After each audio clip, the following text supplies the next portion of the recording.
મારો સીધી વાત એટલી જ છે કે રૂપાલાજી એક અભ્યાસુ વ્યક્તિ છે. શું રૂપાલાજીના મનની આ વાત છે યા પછી કોઈને કેવડાયેલી વાત છે? ભારતીય જનતા પાર્ટીનું હંમેશા એક કલ્ચર રહ્યું છે કે પહેલા કોઈ પણ સમાજ યા ધર્મને અપમાનિત કરવાનો અને પછી માફી માંગી લેવાની. અને રૂપાલાજી બાબતે જ્યારે હું વાત કરું તો ખૂબ જ અભ્યાસુ વ્યક્તિ છે, સૌ જાણે છે એવું, તો પછી આવું નિવેદન કેમ? ક્ષત્રિયોના બલિદાનો ભૂલી જાય એવું રૂપાલાજી કરી શકે? અને રૂપાલાજી કોને સવાલ કરે છે? જેણે પોતાના શાસનો પ્રજા માટે સોંપી દીધા. રૂપાલાજી તો અભ્યાસુ છે, ઇતિહાસના જાણકાર છે. શું એમને નથી ખબર કે સરદાર પટેલ અને રજવાડાઓ વચ્ચેના સંબંધ શું હતા?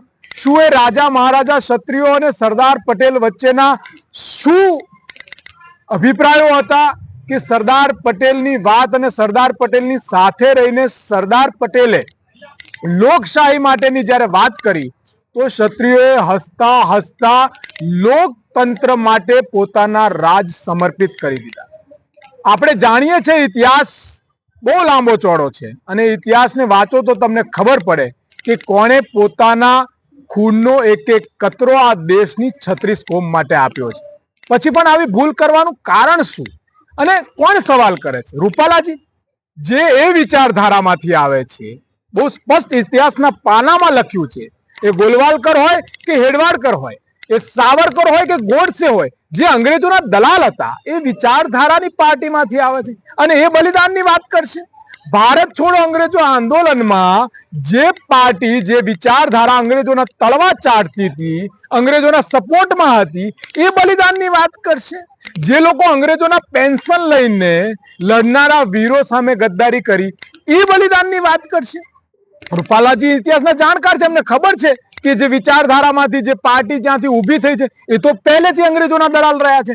ભારતના ભાગલા પાડવાની વિચારધારા સાથે રહ્યા છે, ભારતમાં કટ્ટરતા અને નફરત ફેલાવવાની વિચારધારા સાથે રહ્યા. તો એમને બલિદાનની વાત ના કરવી જોઈએ. અને સાથે સાથે હું દુઃખ પણ વ્યક્ત કરું છું, કોઈ પણ સમાજના હોય. અને જ્યારે મને યાદ આવે છે મહારાણા પ્રતાપની વાત થાય તો અકબરની રવાડે ચડી અને માનસિંહ પણ મહારાણા પ્રતાપની સામે લડવા આવ્યા હતા. આજે પદ, પોતાની લાલસા, પોતાના મતલબ માટે કેટલાય એવા હોદ્દેદારો ભારતીય જનતા પાર્ટીમાં છે કે આ નિવેદન સામે ભાજપમાં રહીને વિરોધ નથી કરી શકતા. એ ક્ષત્રિયોને પણ હું કહીશ, પદ જતું રહેશે, પૈસા જતા રહેશે, બધું જ જતું રહેશે, પણ સમાજ અને ઇતિહાસ તમને સવાલ કરશે કે જ્યારે સમાજ પર કલંક લાગતો હતો, જ્યારે સમાજ પર સવાલ ઉઠતા હતા, ત્યારે તમે મોડું સંતાડીને ક્યાં છુપાઈ ગયા હતા? એ લોકોએ પણ કહેવું જોઈએ.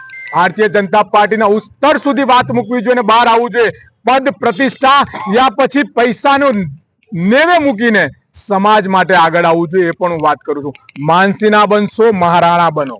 સમાજ જોડે ગદ્દારી યા સમાજની વાત પર જો ખડા નહીં ઉભા રહો તો એવું માનું છું કે તમે ક્યારે પણ ઇતિહાસના પન્ના પર મહારાણા યા શિવાજી નહીં કહેવાઓ, તમે માનસી કહેવાશો. તમે એ જે વખતે અંગ્રેજોની સામે લડનારા લોકો હતા એ ક્ષત્રિયોના લિસ્ટમાં રહેવું છે યા પછી તમે એવા લોકોના લિસ્ટમાં રહેવું છે કે જે અંગ્રેજોની દલાલી કરતા હતા? એટલે રૂપાલાજીની આ ભૂલ જે છે એ હું માનું છું કે આ ભારતીય જનતા પાર્ટીએ જાણી જોઈને કરેલી ભૂલ છે. બાકી પગલા લેવા જોઈએ, એમને ના પાડવી જોઈએ.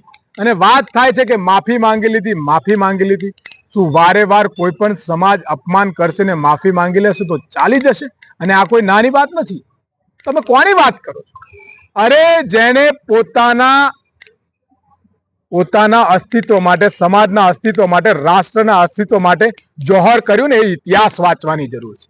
અરે જેને તલવારની એક નોચ પર બાળકને ખભે બાંધી અને જેને યુદ્ધ લડ્યું ને, એ બલિદાનને યાદ કરવાની જરૂર છે. અરે એક શબ્દને એક પલ વિચાર્યા વગર આ ભાવનગરના મહારાજાએ જ્યારે પોતાનું શાસન આ લોકશાહી માટે સોંપી દીધું ને, એ બલિદાનને યાદ કરવાની જરૂર છે. અલા, એક બે ના કારણે તમે આખા સમાજના બલિદાનને નેવે મૂકી દો, એ કેવી હલકી વિચારધારા હોઈ શકે? પણ હું આમાં વધારે કશું નહીં કહું, કારણ કે જે પક્ષમાંથી આવે છે, જે પાર્ટીમાંથી આવે છે, જે વિચારધારામાંથી આવે છે, એને બલિદાનની વાત કરવાનો હક છે ખરો લ્યા? જેને અંગ્રેજોના તળવા ચાટ્યા હોય, અંગ્રેજોના પૈસા લીધા હોય, અંગ્રેજોની બાતમી આપી હોય, એક બાજુ જ્યારે સેનાની ભરતી ચાલતી હતી, ઇતિહાસ ગવાહ છે, અને એ સમયે એક બાજુ લડવા માટેની જે ફોજ તૈયાર થતી હતી ને, તો એની સામે અંગ્રેજોને મદદ કરનારી આ જ વિચારધારાના લોકો હતા. એટલે આ રૂપાલાજી એ ગંભીર બાબત છે અને હું દરેક સમાજને કહીશ એ ચાહે બ્રાહ્મણ સમાજ હોય, એ ચાહે દલિત સમાજ હોય, એ ચાહે પટેલ સમાજ હોય, એ ક્ષત્રિય સમાજ હોય, યા પછી કોઈ મુસ્લિમ હોય, શીખ હોય, ઈસાઈ હોય, આ દેશની આઝાદીમાં દરેક સમાજનું એક એક કતરાનું બલિદાન છુપાયેલું છે. જન ગદ્દારો માટે અગર કોઈ સમાજને નિશાન બનાવવામાં આવે તો એવા લોકોને જડબાતોડ જવાબ આપવો જોઈએ. લોકશાહીએ તાકાત આપી છે કે બીજી વાર બોલતા પહેલા એના મોઢામાં 100 વાર તાળા વાગવા જોઈએ. ક્યારે પણ સહી લેવામાં નહીં આવે, એમને જવાબ આપવામાં આવશે. ભારત માતા કી જય, વંદે માતરમ. આઈ સપોર્ટ ક્ષત્રિય સમાજ. જય મા કરણી. તાજેતરમાં રાજકોટ ખાતે ભારતીય જનતા પાર્ટીના લોકસભાના ઉમેદવાર પરસોત્તમ રૂપાલાજીએ ક્ષત્રિય સમાજના જે ઉચ્ચારણો કરેલા એ બાબતે કરણી સેના તથા ક્ષત્રિય સમાજના વિવિધ સંગઠનો દ્વારા યુદ્ધ એ જ કલ્યાણ એવા આયોજન હેઠળ સમગ્ર ગુજરાતના ગામડે ગામડે ક્ષત્રિય જાગૃત યાત્રાનું આયોજન કરવામાં આવશે અને આથી વધીને જો પરસોત્તમભાઈ રૂપાલાનું ફોર્મ ભરવામાં આવશે તેના 24 કલાકમાં આક્રોશજનક કાર્યક્રમો ગુજરાત તો ઠીક પણ સમગ્ર ભારતમાં આપવામાં આવશે.